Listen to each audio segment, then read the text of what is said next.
आपको भी अब कोरोना के बारे में सब सही बातें पता है ना? हाँ? हम आपको ये बता रहे हैं क्योंकि हम ख्याल रखते हैं।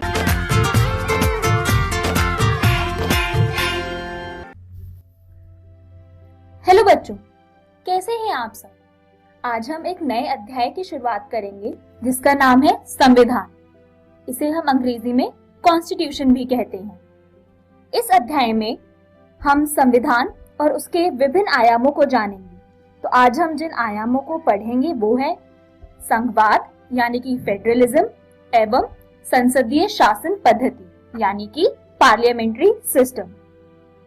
बच्चों, संविधान के बारे में पढ़ने से पहले हम जान लेते हैं कि संविधान कहते किसे हैं। क्या आपको याद है कि हमारा देश आजाद कब हुआ था? सोचिए।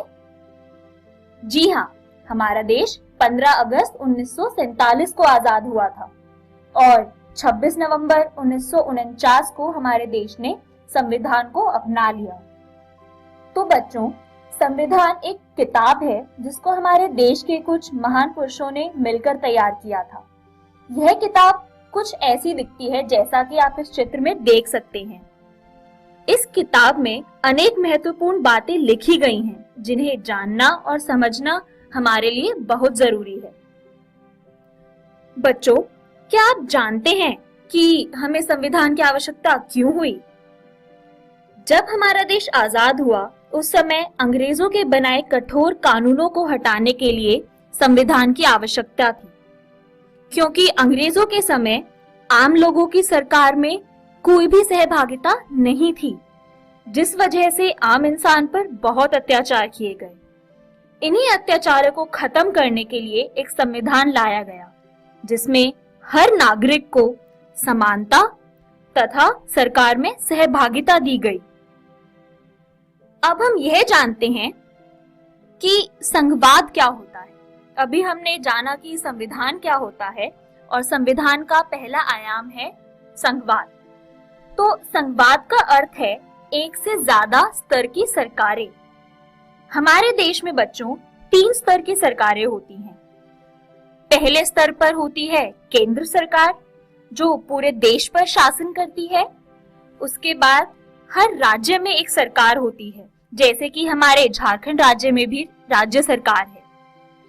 उसके बाद आती है स्थानीय स्तर की सरकारें, जैसे कि आप जानते हैं कि हमारे गोड्डा डिस्ट्रिक्ट में भी स्थानीय सरकार है। तो यहाँ हमने पढ़ा संघवाद के बारे में। तो अब चलिए आगे बढ़ते हैं। संविधान में लिखा है कि कानून बनाने का अधिकार सिर्फ केंद्र और राज्य सरकारों को है। लेकिन आप बताइए कि क्या सभी विषयों पर दोनों सरकारें कानून बना सकती हैं? नहीं बच्चों, ऐसा नहीं है। संविधान में एक सूची बनी है जिसके आधार पर संघ एवं राज्य दोनों ही सरकारों को कुछ विषयों पर कानून बनाने का अधिकार है। संघ सूची में दिए गए विषयों पर केंद्र सरकार कानून बनाती है और इसी प्रकार राज्य सूची में दिए विषयों पर राज्य सरकार कानून बनाती है। कुछ विषय ऐसे भी हैं जिन पर कानून बनाने का अधिकार केंद्र एवं राज्य दोनों ही सरकारों को है। इस सूची को हम समवर्ती सूची कहते हैं। यहाँ तक आपको समझ आया बच्चों? अब हम इन सूची में जो विषय दिए हैं उन्हें जान लेते हैं। संघ सूची से हम शुरुआत करेंगे और देखेंगे कि संघ सूची में कौन कौन से विषय हैं। तो संघ सूची में जो विषय शामिल हैं वो है वित्त, संचार और सुरक्षा। यह ऐसे विषय हैं जो राष्ट्रीय महत्व रखते हैं और जिन पर पूरे देश में एक ही कानून लागू होता है। इसलिए इन विषयों पर कानून केंद्र सरकार बनाती है। चलिए अब आगे बढ़ते हैं और जानते हैं राज्य सूची के बारे में। राज्य सूची में भूमि, पुलिस, कृषि जैसे विषय दिए गए हैं। इन विषयों पर राज्य सरकार अपने राज्यों में कानून बनाती है। बच्चों, आपको ये तो समझ आ ही गया होगा कि यह ऐसे विषय हैं जिन पर एक समान कानून बनाने की जरूरत नहीं है। इसी कारण इन्हें राज्य सूची में रखा गया है, ना कि संघ सूची में। तो अभी हमने जाना संघ सूची और राज्य सूची के बारे में। अब जानते हैं समवर्ती सूची के बारे में। समवर्ती सूची में शिक्षा, स्वास्थ्य तथा पर्यावरण जैसे विषय शामिल हैं। इन विषयों पर केंद्र एवं राज्य सरकार दोनों को ही कानून बनाने का अधिकार है। तो अभी हमने इन तीनों सूचियों के बारे में जाना, लेकिन बच्चों अब जरा यह सोचिए कि अगर समवर्ती सूची में किसी विषय पर मतभेद हो जाए राज्य एवं केंद्र सरकार के बीच, तो कौन सा कानून मान्य होगा? क्या पता है आपको? नहीं? तो बच्चों अब याद रखिएगा कि किसी भी मतभेद होने पर केंद्र द्वारा बनाया गया कानून मान्य होता है। समझ आया आपको? तो इसके साथ हम आगे बढ़ते हैं और संविधान के अगले आयाम को जानते हैं, जो है संसदीय शासन पद्धति। संसदीय शासन पद्धति की दो महत्वपूर्ण इकाइयां हैं, व्यवस्थापिका और कार्यपालिका। चलिए इन दोनों के बारे में जानते हैं। बच्चों, क्या आप जानते हैं कि संसद क्या होता है और वहां लोगों की नियुक्ति कैसे होती है? संसद, जिसे हम व्यवस्थापिका भी कहते हैं, एक सभा होती है जिसमें हम नागरिकों के द्वारा चुने गए लोगों को बिठाते हैं और वो लोग कानून बनाते हैं। क्या आपने कभी चुनाव में वोट डाला है बच्चों? नहीं ना, क्योंकि सिर्फ 18 वर्ष से अधिक आयु के नागरिक ही वोट डाल सकते हैं और उनके वोटों के आधार पर चुने गए प्रतिनिधि व्यवस्थापिका में बैठते हैं, यानी पार्लियामेंट में बैठते हैं। तो चलिए अब आगे बढ़ते हैं। बच्चों, संसदीय शासन पद्धति की जो दूसरी महत्वपूर्ण इकाई है वो है कार्यपालिका। कार्यपालिका संसद के बनाए कानूनों को लागू करती है। प्रशासन को चलाने की जिम्मेदारी कार्यपालिका की ही होती है। आपको यह जो तस्वीर दिख रही है वह प्रधानमंत्री का दफ्तर है, जिसे हम प्राइम मिनिस्टर ऑफिस भी बोलते हैं। यहाँ पर कार्यपालिका में नियुक्त लोग बैठते हैं। संसदीय शासन पद्धति में कार्यपालिका का संवैधानिक अध्यक्ष कौन होता है? क्या आपको पता है? वह है राष्ट्रपति। लेकिन वास्तविक शक्ति मंत्रिमंडल के हाथ में होती है और मंत्रिमंडल का अध्यक्ष होता है प्रधानमंत्री। क्या आपको पता है कि अभी हमारे देश के राष्ट्रपति और प्रधानमंत्री कौन हैं? जी हाँ, हमारे देश के राष्ट्रपति श्री रामनाथ कोविंद हैं और प्रधानमंत्री श्री नरेंद्र मोदी जी हैं। तो अब देखते हैं कि आज के इस वीडियो में हमने क्या पढ़ा। इस वीडियो में हमने जाना कि संविधान किसे कहते हैं, संघवाद क्या होता है और उसकी 3 प्रकार की सूचियों के बारे में जाना। इसके अलावा हमने जाना कि संसदीय शासन पद्धति किसे कहते हैं और इसके महत्वपूर्ण इकाइयों को भी हमने जाना। आशा करती हूँ कि बच्चों आज के वीडियो में पढ़ाए गए विषय आपको समझ आए होंगे। अगली कक्षा में हम संविधान के अन्य आयामों को जानेंगे। धन्यवाद।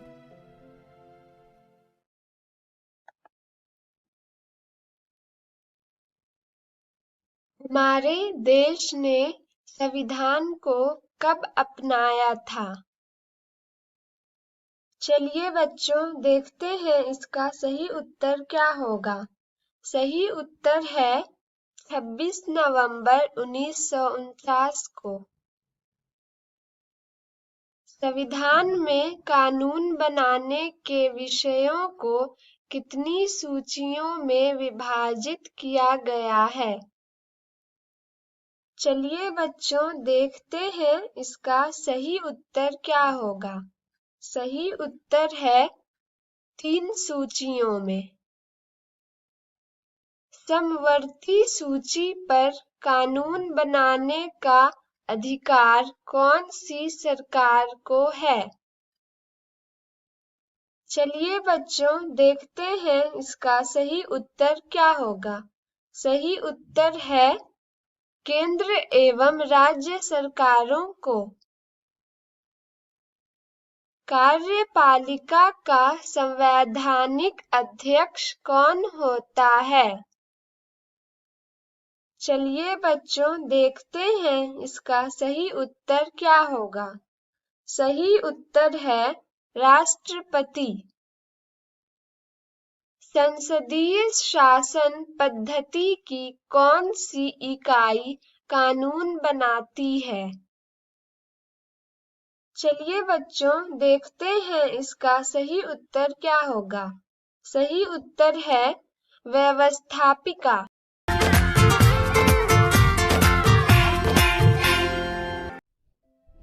हेलो बच्चों, पिछली कक्षा में हमने एक नए अध्याय को शुरू किया था जो है संविधान, जिसे हम कॉन्स्टिट्यूशन भी कहते हैं, और हमने उसके 2 आयामों के बारे में जाना था। आगे बढ़ते हुए आज की कक्षा में हम संविधान के 2 और आयामों को जानेंगे और पढ़ेंगे स्वतंत्र एवं निष्पक्ष न्यायपालिका के बारे में, यानी इंडिपेंडेंट एंड इम्पार्शियल जुडिशियरी के बारे में, और हम जानेंगे कि हमारे मौलिक अधिकार क्या हैं।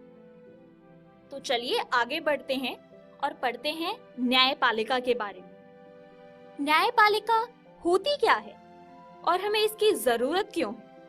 तो चलिए बच्चों, न्यायपालिका को हम एक उदाहरण से समझते हैं। आप सब क्रिकेट, फुटबॉल, बास्केटबॉल जैसे खेल तो खेलते ही होंगे। तो ये बताइए कि खेल में किसी भी प्रकार का मतभेद होने पर कौन उसे सुलझाता है? रेफरी और एम्पायर, है ना? तो इसी तरह हमारे देश के प्रशासन अच्छे से चल रहा है या नहीं, संविधान का कोई उल्लंघन तो नहीं हो रहा, उसे सुनिश्चित करने के लिए हमें न्यायपालिका की जरूरत होती है। तो चलिए अब आगे बढ़ते हैं। जैसे कि खेल में रेफरी स्वतंत्र होकर फैसला लेता है, उसी तरह न्यायपालिका भी स्वतंत्र होकर हर मुकदमे का फैसला लेती है। और आपने देखा होगा कि रेफरी जो होता है वो किसी भी टीम का हिस्सा नहीं होता, वो निष्पक्ष होता है। तो उसी तरह हमारी न्यायपालिका भी निष्पक्ष होती है। तो अब चलिए आगे बढ़ते हैं और जानते हैं कि न्यायपालिका को स्वतंत्र कैसे बनाते हैं। हमारे संविधान में लिखा है कि उच्चतम तथा उच्च न्यायालय के न्यायाधीशों की नियुक्ति राष्ट्रपति करता है, और यह भी कि न्यायाधीश पद छोड़ने के बाद सरकार में कोई और पद नहीं ले सकता। इसके अलावा न्यायालय के कर्मचारियों के वेतन पर संसद हस्तक्षेप नहीं कर सकता, यानी कि न्यायाधीश वह न्यायालय में काम करने वाले अन्य कर्मचारियों के वेतन पर संसद का मतदान नहीं होता है। तो अभी हमने जाना हमारे न्यायपालिका के बारे में। अब हम जानेंगे कि हमारे मौलिक अधिकार क्या होते हैं। मौलिक अधिकार वह अधिकार होते हैं जो भारत के सभी नागरिकों को दिए गए हैं। यह अधिकार हमारे विकास के लिए आवश्यक एवं सहायक होते हैं। उदाहरण के रूप में आप यही देख लीजिए कि शिक्षा हमारा मौलिक अधिकार है और शिक्षा हमारे विकास में सहायक होती है। बच्चों, मौलिक अधिकार हमें सरकार की मनमानी एवं निरंकुशता से बचाते हैं। यह सरकार की मनमानी पर रोक लगाते हैं। तो आपको समझ आया कि मौलिक अधिकार होते क्या हैं? तो अब शायद से आप में से कुछ लोग यह सोच रहे होंगे कि हमारे संविधान में कितने मौलिक अधिकार हैं। तो बच्चों, शुरुआत में हमारे संविधान में 7 मौलिक अधिकार दिए गए थे। 1978 में संपत्ति के अधिकार को हटा दिया गया। इसके बाद अभी हमारे पास 6 मौलिक अधिकार हैं। आपको मैंने पहली कक्षा में बताया था कि संविधान एक किताब है। तो इस किताब के भाग 3 में 12 से 30 अनुच्छेद एवं 32 से 35 अनुच्छेदों में मौलिक अधिकार बताए गए हैं। तो अभी हमने जाना कि हमारे पास कितने मौलिक अधिकार हैं। अब हम जानेंगे हमारे मौलिक अधिकारों के बारे में। यह मौलिक अधिकार हर इंसान को जानना बहुत जरूरी है। तो आप आज इन अधिकारों को जानकर अपने माता पिता या भाई बहन को जरूर बताइएगा। तो चलिए बढ़ते हैं अपने पहले अधिकार की ओर, जो है समानता का अधिकार। इसका मतलब है कि हम सब लोग एक समान हैं। हमारे देश के कानून सबके लिए एक समान है और किसी भी इंसान के साथ धर्म, जाति या लिंग के आधार पर भेदभाव नहीं किया जा सकता। और इस अधिकार में ये भी है कि किसी भी इंसान को सार्वजनिक स्थान जैसे कि होटल, दुकान, मैदान पर जाने से कोई नहीं रोक सकता है। देश के हर नागरिक को सरकारी नौकरी के लिए समान अवसर भी दिया जाएगा। यह भी इसी अधिकार का भाग है। क्या आपको समानता का अधिकार समझ आया बच्चों? तो चलिए आगे बढ़ते हैं। दूसरा अधिकार है स्वतंत्रता का अधिकार। स्वतंत्रता यानी आजादी। इस अधिकार में बोला गया है कि देश का नागरिक स्वतंत्र होकर भाषण दे सकता है, शांतिपूर्ण सभा कर सकता है एवं देश के किसी भी कोने में आ जा सकता है और वहां रह सकता है। और इस अधिकार में ये भी शामिल है कि कोई भी नागरिक किसी भी प्रकार का व्यवसाय या कारोबार कर सकता है। तो चलिए अब हम बढ़ते हैं अपने तीसरे अधिकार की ओर, जो है शोषण के विरुद्ध अधिकार। यह अधिकार नागरिक पर होने वाले शोषण को रोकता है। बच्चों, क्या आपको पता है कि इस अधिकार के अंतर्गत बाल मजदूरी यानी कि 14 वर्ष से कम उम्र के बच्चों को खतरनाक काम में लगाना या मजदूरी कराना अपराध है? नहीं? तो आज हमने यह भी सीख लिया। इसके अतिरिक्त तस्करी यानी कि गैर कानूनी तरीके से किसी भी चीज का आदान प्रदान करना भी एक अपराध है। और बच्चों, जबरन श्रम यानी कि फोर्स लेबर भी अपराध है, यानी किसी से भी जबरदस्ती कोई काम कराना, वो भी इस अधिकार के अंतर्गत एक अपराध माना गया है। तो क्या आपको शोषण के विरुद्ध अधिकार के बारे में समझ आया बच्चों? हाँ, तो चलिए आगे बढ़ते हैं। अब देखते हैं धार्मिक स्वतंत्रता का अधिकार। बच्चों, हमारा संविधान कहता है कि सभी नागरिकों को कोई भी धर्म अपनाने का अधिकार है। मतलब कि कोई भी इंसान किसी भी भगवान की पूजा कर सकता है, कोई भी धर्म अपना सकता है। यह करने से उसे कोई नहीं रोक सकता। तो अब इसके साथ हम बढ़ते हैं अपने पांचवें अधिकार की ओर, जो है सांस्कृतिक और शैक्षणिक अधिकार। इसमें कहा गया है कि जो भी धार्मिक या भाषीय अल्पसंख्यक हैं। अब बच्चों, आप पूछेंगे कि अल्पसंख्यक का क्या मतलब होता है? तो अल्पसंख्यक मतलब कि जिनकी आबादी देश में बहुत कम है। तो ऐसे लोगों को जिनकी आबादी देश में बहुत कम है, उन्हें अपनी संस्कृति की रक्षा या विकास के लिए संस्थान खोलने का पूरा अधिकार है। तो चलिए बच्चों, अब हम अपने आखिरी अधिकार के बारे में जानते हैं, जो है संवैधानिक उपचार का अधिकार। यह अधिकार सबसे महत्वपूर्ण है। यह अधिकार अगर संविधान में नहीं होता तो बाकी किसी भी अधिकार के होने का कुछ फायदा नहीं है। यह अधिकार कहता है कि अगर किसी नागरिक को लगता है कि उसका कोई भी संवैधानिक अधिकार छीना जा रहा है या उसका उल्लंघन किया जा रहा है, तो वो अदालत का सहारा ले सकता है। तो क्या आपको अपने मौलिक अधिकारों के बारे में समझ आया बच्चों? तो अब देखते हैं कि आज की इस वीडियो में हमने क्या पढ़ा। आज हमने पढ़ा न्यायपालिका के बारे में कि वो होता क्या है और उसका महत्व क्या है, और हमने जाना कि न्यायपालिका स्वतंत्र एवं निष्पक्ष होती है।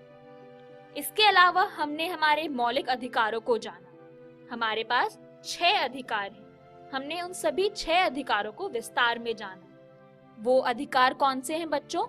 समानता का अधिकार, स्वतंत्रता का अधिकार, शोषण के विरुद्ध अधिकार, धार्मिक स्वतंत्रता का अधिकार एवं सांस्कृतिक और शैक्षणिक अधिकार।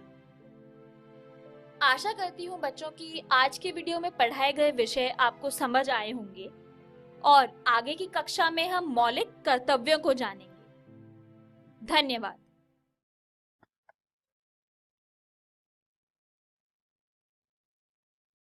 उच्चतम न्यायालय और उच्च न्यायालय के न्यायाधीशों की नियुक्ति कौन करता है? चलिए बच्चों, देखते हैं इसका सही उत्तर क्या होगा। सही उत्तर है राष्ट्रपति। 1978 में कौन से अधिकार को संविधान से हटा दिया गया? चलिए बच्चों, देखते हैं इसका सही उत्तर क्या होगा। सही उत्तर है संपत्ति का अधिकार। वर्तमान में नागरिकों को कितने मौलिक अधिकार दिए गए हैं? चलिए बच्चों, देखते हैं इसका सही उत्तर क्या होगा। सही उत्तर है 6। बाल मजदूरी का अपराध होना एक मौलिक अधिकार है। हाँ ना। चलिए बच्चों, देखते हैं इसका सही उत्तर क्या होगा। सही उत्तर है हाँ। संविधान का 7वां मौलिक अधिकार क्या है? चलिए बच्चों, देखते हैं इसका सही उत्तर क्या होगा। सही उत्तर है संवैधानिक उपचार का अधिकार।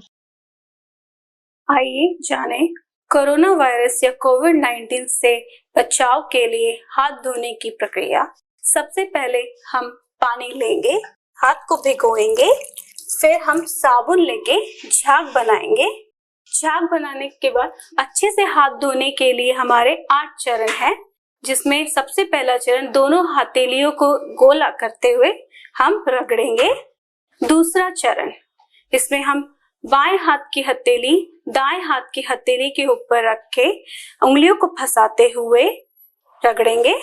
इसी प्रकार दूसरे हाथ में दोहराएंगे। तीसरा चरण, इसमें हम दोनों हाथों की उंगलियों को फंसाते हुए रगड़ेंगे। चौथा चरण, जिसमें हम बाएं हाथ के अंगूठे को दाएं हाथ से पकड़ेंगे और गोल करते हुए रगड़ेंगे। इसी प्रकार हम दूसरे हाथ में इसे दोहराएंगे। पांचवा चरण, इसमें हम दोनों हाथों की उंगलियों को इस प्रकार फंसाएंगे और इसे ऊपर नीचे रगड़ेंगे। छठा चरण, जिसमें हम हथेली में हम दाएं हाथ की उंगलियों को गोल करते हुए रगड़ेंगे। इसी प्रकार हम दूसरे हाथ में भी इसे करेंगे। सातवां चरण, जिसमें हम कलाई को रगड़ेंगे नीचे की तरफ। इसी प्रकार हम दूसरे हाथ में भी दोहराएंगे। आठवां चरण, हम पानी से साबुन को धोएंगे। यह प्रक्रिया हम 20 सेकंड तक अच्छी तरह से करेंगे। फिर हम किसी साफ टॉवल और टिश्यू से हाथों को पोंछ लेंगे। आशा करती हूँ कि आज के एपिसोड में आपको जो भी बातें बताई गई हैं उसे आप समझ पाए होंगे और जरूरी बिंदुओं को अपनी कॉपी में नोट भी किया होगा। बच्चों, आपको एपिसोड के शुरुआत में ये भी कहा गया था कि अपने सवालों को भी नोट कर लीजिए। आप इन सवालों को हमें स्क्रीन पर दिए गए ईमेल आईडी या व्हाट्सएप नंबर पर भेज भी सकते हैं। आपके सवालों का जवाब विषय विशेषज्ञ द्वारा दिया जाएगा। हमारा ईमेल आईडी नंबर है ramaavatar.singh1802@gmail.com और हमारा व्हाट्सएप नंबर है 9431043527। आज के प्रसारण को पुनः देखने के लिए आप YouTube पर सर्च कर सकते हैं मेरा दूरदर्शन मेरा विद्यालय, और इकोवेशन के चैनल पर डाली गई वीडियो को भी आप देख सकते हैं। यह प्रसारण आज 12 बजे के बाद कभी भी देखा जा सकता है। बच्चों, एक और जानकारी आपके लिए है जिसे सुनकर आप अपने इस प्रोग्राम में और अधिक रुचि लेंगे।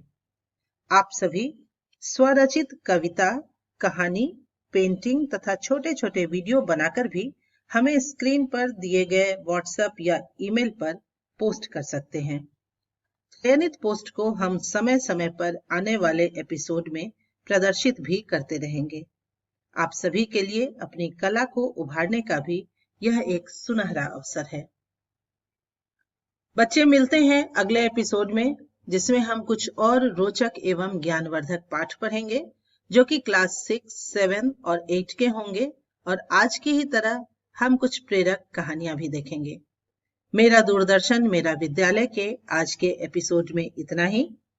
घर पर रहें, सुरक्षित रहें, पढ़ते रहें और आगे बढ़ते रहें। बाय बाय बच्चों।